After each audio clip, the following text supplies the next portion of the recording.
വനിതാ പ്രീമിയർ ലീഗിൽ മുംബൈ ഇന്ത്യൻസ് ചാമ്പ്യന്മാർ. ഫൈനലിൽ ഡൽഹി ക്യാപിറ്റൽസിനെ 8 റൺസിന് വീഴ്ത്തിയാണ് മുംബൈയുടെ രണ്ടാം കിരീട നേട്ടം. തുടർച്ചയായ മൂന്നാം ഫൈനലിലാണ് ഡൽഹിയുടെ തോൽവി.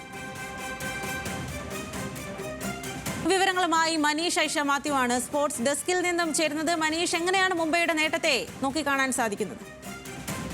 സ്വാതി, മൂന്നാം വനിതാ പ്രീമിയർ ലീഗ് അവസാനിക്കുമ്പോൾ രണ്ട് കിരീടവുമായി മുംബൈ അവരുടെ മേധാവിത്വം വീണ്ടും തെളിയിച്ചിരിക്കുകയാണ്.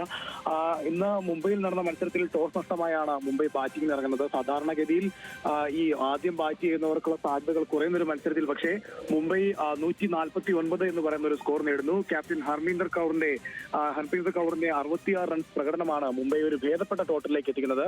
അതിനുശേഷമാണ് ഡൽഹി ക്യാപിറ്റൽസ് ഈ 150 റൺസ് എന്നുള്ള വിജയലക്ഷ്യം പിന്തുടരുന്നത്. പക്ഷേ കൃത്യമായ ഇടപെടലുകളിൽ വിക്കറ്റ് വീഴ്ത്തിക്കൊണ്ട് മുംബൈ ഡൽഹിയിൽ നിന്ന് മത്സരം തട്ടിയെടുക്കുകയാണ്. ഇത് തുടർച്ചയായ മൂന്നാം തവണയാണ് ഡൽഹി വനിതാ പ്രീമിയർ ലീഗിന്റെ ഫൈനലിൽ എത്തുന്നതും തോൽവി അറിയുന്നതും. ഈ 3 തവണയിൽ 2 തവണയും ഇവർ പരാജയം അറിഞ്ഞത് മുംബൈയോടാണ് എന്നതും പ്രത്യേകതയാണ്. എന്തായാലും വനിതാ പ്രീമിയർ ലീഗിൽ ഏറെക്കാലമായിട്ട് തന്നെ ഈ 3 സീസണിൽ നിന്ന് തന്നെ മുംബൈ അവരുടെ അപ്രമാദിത്വം വീണ്ടും തെളിയിക്കുകയാണ്. രണ്ടാം കിരീടമാണ് ഹർമീന്ദർ കൗറും സംഘവും നേടിയിരിക്കുന്നത്. അത് മാത്രമല്ല മലയാളി താരം സജീവൻ സജിനയും ഈ മുംബൈ ടീമിന്റെ ഭാഗമാണ്.